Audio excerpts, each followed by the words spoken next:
Materialismo e empirocriticismo. Notas e críticas sobre uma filosofia reacionária. V. Lenin. Capítulo 1. A teoria do conhecimento do empirocriticismo e do materialismo dialético. As sensações e os complexos de sensações. As premissas fundamentais da teoria de Mach e Avenarius são expostas com franqueza, simplicidade e clareza nas primeiras obras filosóficas desses autores. Procedamos, agora, à sua análise, deixando para mais tarde as correções e as depurações por eles efetuados posteriormente. A tarefa da ciência, escrevia Mach em 1872, não pode consistir senão em 1. Investigar as leis das relações entre as representações, psicologia. 2. Descobrir as leis das relações entre sensações, as percepções, física. 3. Explicar as leis da relação entre as sensações e as representações, psicofísica. 1. Eis o que está bem claro. As relações entre as sensações, e não entre os objetos ou os corpos de que nossas sensações são a imagem, constituem objeto da física. Mach repete o mesmo pensamento em 1883, em sua Mecânica. As sensações não são os símbolos dos objetos, antes o objeto é que é um símbolo mental referente a um complexo de sensações relativamente estável. Não são os objetos, os corpos, mas as cores, os sons, as pressões, os espaços, os tempos, o que chamamos comumente de sensação, que constituem os verdadeiros elementos do universo. 2. Voltaremos depois a esta pequena palavra, elementos, fruto de 12 anos de meditações. Consideremos apenas, no momento, que Mach reconhece aqui, com todas as letras, que os objetos ou os corpos são complexos de sensações e opõe nitidamente seu ponto de vista filosófico à teoria contrária, segundo a qual as sensações são símbolos dos objetos, seria mais exato dizer, imagens ou reflexos dos objetos. Essa última teoria constitui o materialismo filosófico. O materialista Friedrich Engels, o bem conhecido colaborador de Marx e fundador do marxismo, fala invariavelmente, sem exceção, em suas obras, dos objetos e suas representações ou imagens mentais, Gedankenbilder, imagens mentais essas que, aliás, não têm outra origem senão nas sensações. Pareceria que essa concepção fundamental da filosofia marxista deveria ser conhecida de todos quantos falam dessa filosofia, com maior razão, dos que a proclamam pela imprensa.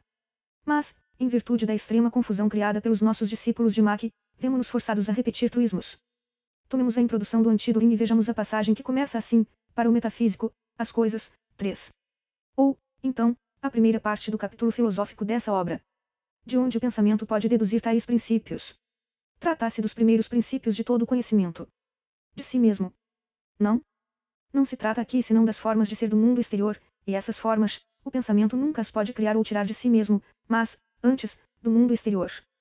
Os princípios não são o ponto de partida da pesquisa, como pretende Dorin, que queria ser materialista, mas não chegou a aplicar o materialismo com o espírito consequente, mas, antes, o seu resultado final, não são aplicados à natureza e à história da humanidade, mas delas derivam. Não é a humanidade ou a natureza que se regem e se modelam de acordo com tais princípios, mas os princípios não são verdadeiros senão na medida em que concordam com a natureza e a história.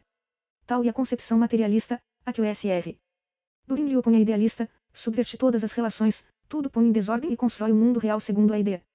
Ibid, p. 21. E essa única concepção materialista, Engels a aplica reptamulou invariavelmente, sem exceção, denunciando, em Dorin, sem compaixão, o menor desvio do materialismo para o idealismo. Todo leitor, mesmo o menos atento, do Antídoto e do Ludwig Feuerbach, encontrará dezenas de passagens em que Engels fala dos objetos ou de suas representações no cérebro humano, na consciência, no pensamento, etc. Engels não diz que as sensações ou as representações são símbolos dos objetos ou que o materialismo consequente deve substituir, aqui, as imagens, as figuras ou as representações por símbolos, como o demonstraremos detalhadamente mais adiante. Trata-se, caso, não dessa ou daquela definição do materialismo, mas a antinomia entre o materialismo e o idealismo, da diferença entre as duas correntes fundamentais da filosofia. Cumprir dos objetos para a sensação e para o pensamento. Ou, antes, pensamento e da sensação para os objetos. Engels segue o primeiro lineamento, o do materialismo. O segundo, do idealismo, é o seguido por Mach. Nenhum subterfúgio, nenhum sofisma, e encontraremos muitos, poderão dissimular o fato indiscutível e evidente de que a doutrina de Ernst Mach, segundo a qual os objetos são complexos de sensações, não passa de idealismo subjetivo, de fastidiosa repetição da teoria de Berkeley. Se os objetos são complexos de sensações, como diz Mach, ou combinações de sensações, como quer Berkeley, conclui-se necessariamente o mundo não passa de minha representação. Partindo de tal premissa, não podemos admitir a existência de outros homens além de nós mesmos, solipsismo do mais puro. Mach, Avenarius, pesou de Ritucci ante, por mais que unirem, não podem, na realidade, anulá-lo sem recorrer a gritantes absurdos lógicos. Para melhor evidenciar esse elemento fundamental da filosofia de Mach, citemos, ainda, a título complementar, algumas passagens das obras desse autor. Eis um trecho escolhido, tomado da análise das sensações. Temos diante de nós um corpo pontudo S. Quando o tocamos, pondo-o em contato com nosso corpo, sentimos uma picada. Podemos ver esse corpo sem sentir a picada. Mas, quando a sentimos, encontramos a ponta. Desse modo, a ponta visível é o elemento constante e a picada um elemento acidental, que pode, conforme as circunstâncias, ser ou não relacionado com o elemento constante. A repetição frequente de fenômenos análogos nos habitua, enfim, a considerar todas as propriedades dos corpos como ações partindo de tais elementos constantes e atingindo nosso eu por intermédio do nosso corpo, ações essas que chamamos de sensações, pp. 9 e 10. Por outras palavras, os homens costumam colocar-se, do ponto de vista do materialismo e ver nas sensações os resultados da ação dos corpos, dos objetos, da natureza, sobre os nossos órgãos dos sentidos.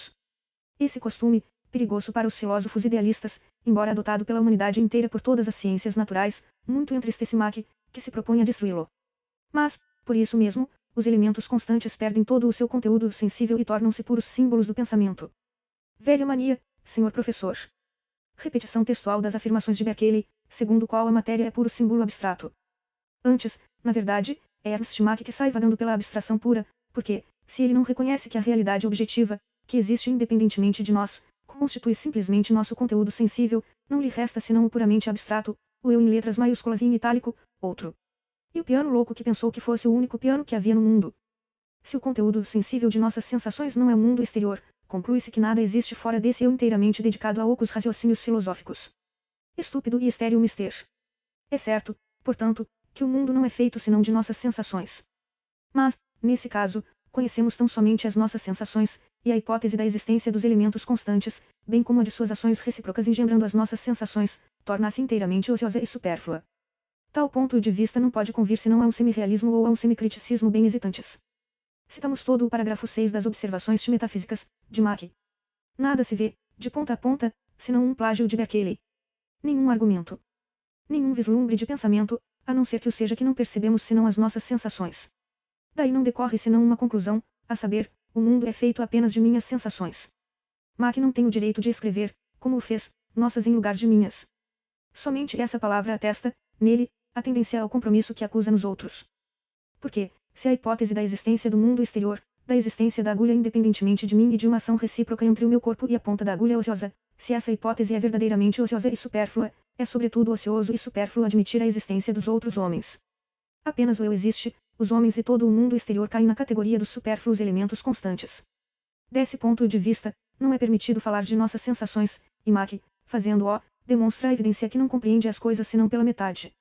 Isso prova que sua filosofia se reduz a uma fraseologia oca e inútil, na qual o próprio autor não tem a menor fé. Mas vejamos nele um exemplo flagrante da confusão e do equívoco. Podemos ler no parágrafo 6 do capítulo X da análise das sensações. Se eu pudesse ou se alguém pudesse, com o auxílio de diversos processos físicos e químicos, observar o meu cérebro no momento em que sinto uma sensação, seria possível determinar qual processo em vias de ultimação no organismo estão ligadas essas ou aquelas sensações, p. 198. Muito bem. Quer dizer que nossas sensações estão ligadas a determinados processos que se desenvolvem em nosso organismo em geral e em nosso cérebro em particular. Sim, Mach formula muito claramente essa hipótese e seria difícil não a formular do ponto de vista das ciências naturais. Mas, permitam-me, tratar-se da mesma hipótese dos elementos constantes e sua ação recíproca que o nosso filósofo acaba de proclamar ociosa e supérflua.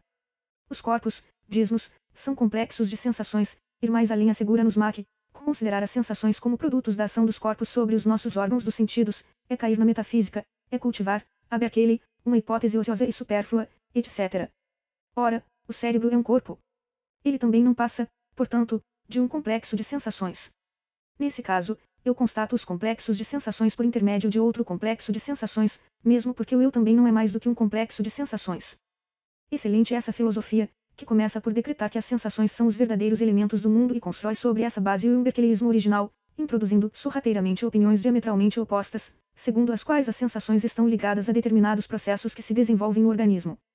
Mas tais processos não estão relacionados com a troca de matérias entre o organismo e o mundo exterior. Poderia verificar-se essa troca de matérias se as sensações do organismo não lhe dissem uma ideia objetivamente exata desse mundo exterior. Mach não formula questões tão embaraçantes, reúne mecanicamente fragmentos da doutrina de Berkeley e concepções tiradas das ciências naturais, inspiradas espontaneamente na teoria materialista do conhecimento.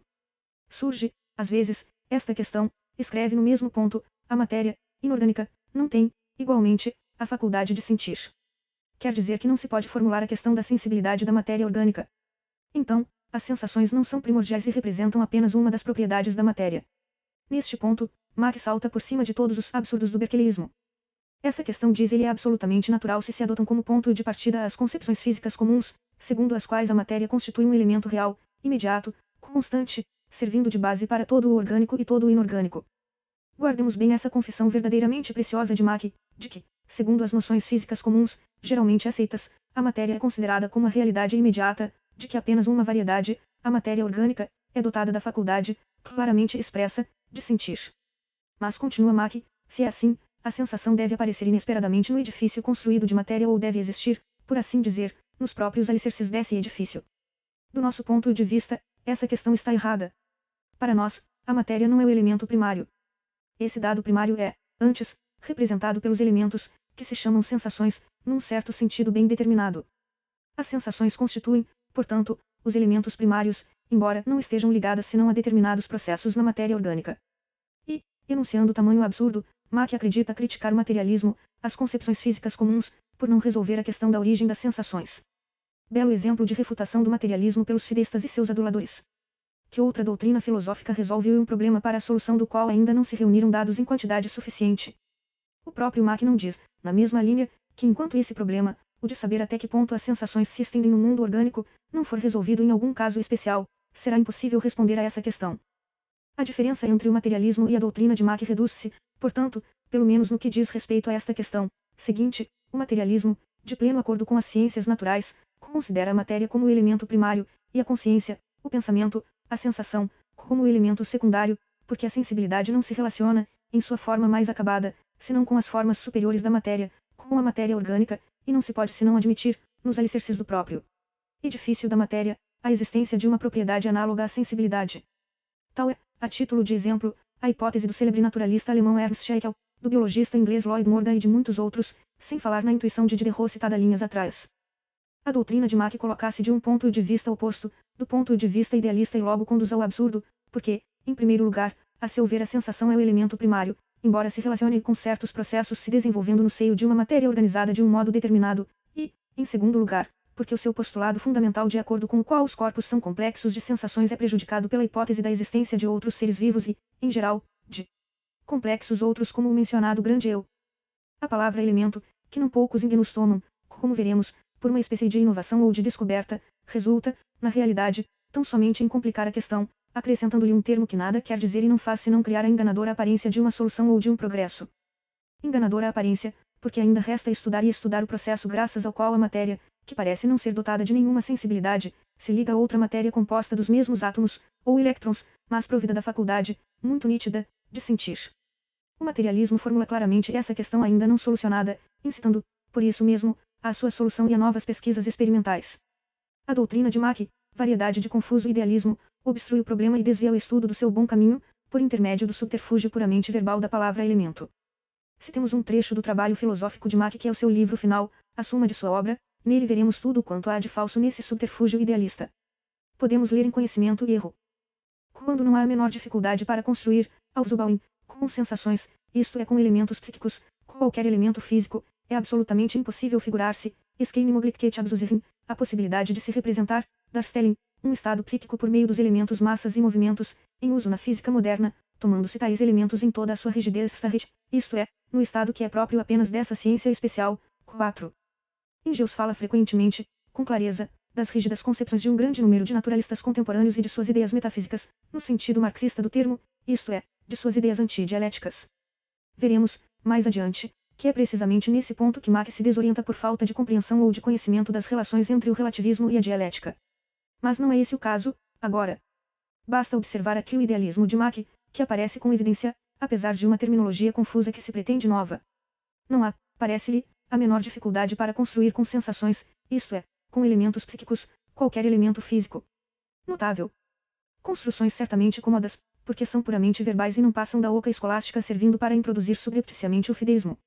Depois disso, não é de estranhar, portanto, que Mach dedique suas obras aos imanentes e esses últimos, adeptos do idealismo filosófico mais reacionário, se lhe lancem nos braços. O positivismo moderno de Ernst Mach está atrasado apenas de cerca de 2 séculos. Berkeley demonstrou, suficientemente, em seu tempo, que, com sensações, isto é, com elementos psíquicos, nada se pode construir, senão o solipsismo. Quanto ao materialismo, ao qual Mach ainda opõe aqui suas concepções, sem, entretanto, nomear francamente o inimigo com todas as letras. Já vimos, com o exemplo de Diderot, qual é sua verdadeira maneira de ver. Consiste, não em tirar a sensação de movimentos da matéria ou de relacioná-la a esses movimentos, mas em considerá-la como uma das propriedades da matéria em movimento. Engeus colocava-se, no caso, do ponto de vista de Diderot. Ele se diferenciava dos materialistas vulgares, tais como Volt, Buckner e Moleschott, inclinados a admitir que o cérebro secreta o pensamento como o fígado secreta a bile. Mach, entretanto, opondo continuamente suas concepções ao materialismo, ignora, sem dúvida, todos os grandes materialistas, tanto em Diderot como Feuerbach e Marx e Engels. Assim são, aliás, todos os professores oficiais da filosofia oficial. Para caracterizar as opiniões primordiais, fundamentais, de Avenarius, tomemos sua primeira obra filosófica pessoal, editada em 1876, A Filosofia, Concepção do Mundo segundo o princípio do menor esforço. Prolegômenos, a crítica da experiência pura, Bogdanov diz em seu Empiromonismo, 5. O idealismo filosófico serviu de ponto de partida para o desenvolvimento das concepções de Mach, enquanto uma tendência realista caracteriza, à primeira vista, Avenarius. Isso, Bogdanov diz porque acreditou na palavra de Mach, ver análise das sensações, p. 295, mas bem sem razão, e sua asserção é diametralmente oposta à verdade. O idealismo de Avenarius, ao contrário, aparece com tanta evidência na obra citada, publicada em 1876, que o próprio Avenarius o reconheceu em 1891. Ele escreveu em seu prefácio A Concepção Humana do Universo. O leitor do meu primeiro trabalho sistemático, A Filosofia, Concepção do Mundo segundo o princípio do menor esforço, pensará, com razão, que vou tentar resolver os problemas que comportam uma crítica da experiência pura, partindo do ponto de vista idealista. Mas a esterilidade do idealismo filosófico teórico fez-me duvidar de que meu primeiro rumo fosse o certo. 6. Esse ponto de partida idealista de Avenarius é comumente admitido na literatura filosófica. Recorro a Coelert, que qualifica o ponto de vista de Avenarius, tal como foi exposto nos prolegômenos, de idealismo monista. 7. Entre os autores alemães, cito o discípulo de Avenarius, Rudolf Willi, que disse que, em sua juventude e, sobretudo, em seu primeiro trabalho de 1876, Avenarius estava inteiramente fascinado pelo que se chama idealismo gnoseológico. 8. Seria, aliás, ridículo negar o idealismo dos prolegômenos, de Avenarius, onde ele mesmo diz, sem rodeios, que somente a sensação pode ser admitida como existente. 9. pp. 10 e 65 da segunda edição alemã. É assim que Avenarius expõe o conteúdo do parágrafo 116 de sua obra. Eis o parágrafo em sua integridade. Reconhecemos que o ser, da Seiende, é uma substância dotada de sensibilidade, abstraída à substância. Admitir que não há nem substância e nem mundo exterior é, parece-lhe, mais econômico, demanda menos esforço, resta a sensação. O ser será, então, concebido como uma sensação desprovida de qualquer substrato estranho à sensação, nicht empfindungsloses. Nesse caso, a sensação existe sem a substância, o pensamento existe sem o cérebro. Existem realmente filósofos capazes de defender essa filosofia desmiolada? Sim, existem. O professor Richard Avenarius é um deles. E força é deter-nos tão pouco nessa defesa, por difícil que seja, para um homem são de espírito, tomá-la a sério. Citemos as reflexões de Avenarius nos 89-90 do mencionado trabalho. O postulado segundo o qual o movimento engendra a sensação não repousa senão sobre uma experiência aparente. Tal experiência, isto é, a percepção considerada como um ato, consistiria em suscitar a sensação numa substância determinada, cérebro, graças a um movimento, excitações, transmitido a essa última e com o concurso de outras condições materiais, do sangue, por exemplo.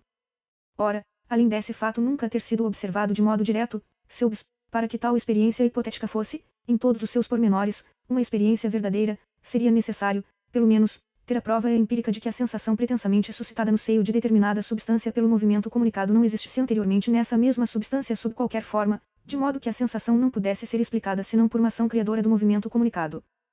Somente a prova de que não existia anteriormente nenhuma sensação, por mínima que fosse, lá onde a sensação aparecia agora, pode estabelecer um fato que, significando certa ação criadora, estaria em contradição com todas as outras experiências e transformaria, de ponta a ponta, toda a nossa concepção da natureza, Naturung. Mas nenhuma fornece e nem pode fornecer tal prova. Ao contrário, a existência de uma substância absolutamente desprovida de sensibilidade e que adquire, sendo o caso, tal faculdade, não passa de uma hipótese. E semelhante hipótese complica e obscurece nosso conhecimento, em vez de simplificá-lo e esclarecê-lo.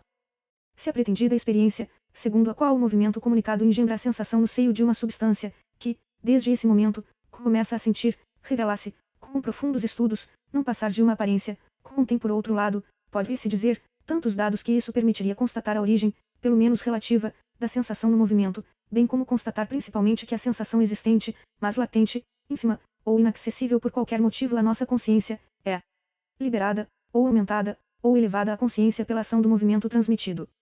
Mas esse diminuto vestígio do conteúdo da experiência não passa, igualmente, da aparência. Se, por uma observação ideal, analisamos um movimento que, emanando de uma substância em movimento A e transmitido por diversos centros intermediários, atinge a substância B, dotada de sensibilidade, quando muito verificaremos que a sensibilidade da substância B se eleva ou se desenvolve à proporção que o movimento é comunicado a essa última, mas não constataremos que tal se passa por causa do movimento. Citamos propositadamente, em sua integridade, essa refutação do materialismo por Avenarius, a fim de que o leitor possa ver a que verdadeiramente mesquinhos sofismas recorre a filosofia empirocriticista mais moderna. Confrontemos, agora, as reflexões do idealista Avenarius e as do materialista Bogdanov, tão somente para punir esse último por ter traído o materialismo. Tempo atrás, há cerca de 9 anos, Bogdanov, então meio chegado ao materialismo das ciências naturais, adepto, em outros termos, da teoria materialista do conhecimento adotada instintivamente pela grande maioria dos naturalistas contemporâneos, Bogdanov, que o confusionista Ostwald ainda não havia desencaminhado senão pela metade, escrevia: desde a antiguidade até os nossos dias, o costume, em psicologia descritiva, consiste em dividir os fatos de consciência em 3 grupos, as sensações e as ideias, os sentimentos e os impulsos.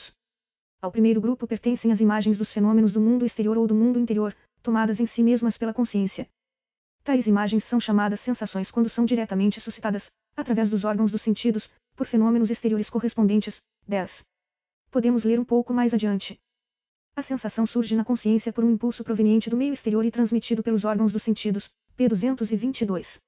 Ou ainda, as sensações constituem a base da vida da consciência, a ligação direta dessa última com o universo exterior. P. 240.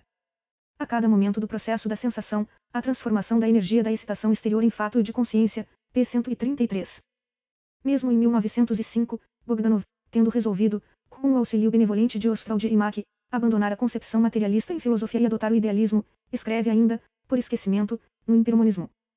Sabe-se que a energia da excitação exterior, após a sua transformação, na parte terminal do nervo, numa forma telegráfica de corrente nervosa ainda pouco estudada, mas que nada tem de mística, atinge primeiramente os neurônios dispostos nos centros ganglionares, medulares e subcorticais chamados inferiores. 11. Para todo naturalista, que não é desviado pela filosofia professoral, do mesmo modo que para todo materialista, a sensação constitui, realmente, a ligação direta da consciência com o mundo exterior, a transformação da energia da excitação exterior num fato de consciência. Essa transformação, todo homem a observou milhões de vezes e continua a observá-la na realidade. O sofisma da filosofia idealista consiste em considerar a sensação não como uma relação entre a consciência e o mundo exterior, mas como um anteparo, uma parede separando a consciência do mundo exterior, não como a imagem de um fenômeno exterior que lhe seja correspondente, mas como o único elemento existente. Avenarius não faz mais que modificar levemente a fórmula do bispo Berkeley. Não conhecendo ainda todas as condições das relações, observadas a todo momento, entre as sensações e a matéria organizada de modo determinado, não admitamos senão a existência da sensação, eis a que conduz o sofisma de Avenarius. Mencionemos rapidamente, para concluir a caracterização das proposições idealistas fundamentais do empirocriticismo, alguns representantes ingleses e franceses dessa corrente filosófica. Mach declara, sem rodeios, subscrever, em todos os pontos essenciais, as concepções gnoseológicas, Erkenntniskritiken, do inglês Pearson, mecânica, Edicit, P.X. Pearson exprime, por sua vez, a sua concordância com Mach. 12. Para Pearson, os objetos reais são percepções dos sentidos, sense impressions. A admissão da existência das coisas mais além das percepções dos sentidos não passa de metafísica. Pearson combate resolutamente o materialismo, sem conhecer Feuerbach nem Marx e Engels, e seus argumentos não se distinguem em nada dos que analisamos linhas atrás. Ele está, entretanto, longe de querer simular materialismo, o que constitui a especialidade dos discípulos russos de Mach, que, desdenhando imaginar novos nomes para sua filosofia, dá, com naturalidade, às suas próprias concepções, bem como as de Mach, o qualificativo de idealistas, p. 362, Loxit. A genealogia de Pearson remonta, em linha direta, a Hume e Berkeley. A filosofia de Pearson, e o veremos mais de uma vez, doravante distingue-se da de Mach por mais inteireza e maior profundidade. Mach tem o cuidado de afirmar sua solidariedade aos físicos franceses Pedro e Henri Poincaré. 13. Nos capítulos do presente livro consagrados à nova física, trataremos das opiniões filosóficas desses escritores, opiniões singularmente contraditórias e inconsequentes. Basta-nos observar aqui que, para H. Poincaré, as coisas são grupos de sensações. 14, e que Duin, 15, emite, incidentalmente, opinião análoga. Vejamos agora de que maneira Mach e Avenarius, reconhecendo o caráter idealista de suas concepções primitivas, as corrigiram em suas obras posteriores. Notas de rodapé. 1. É Mach, Die Geschichte die Evolution des Phases von des Arbeit. Conferência pronunciada na Associação de Ciências da Boêmia, a 15 de novembro de 1872, páginas 57-58. M. L. Retornar ao texto. 2. É Mach, Die Mechanik Inherentprung Historia der Gestalt, terceira ed., Leipzig, 1897, página 473. M. L.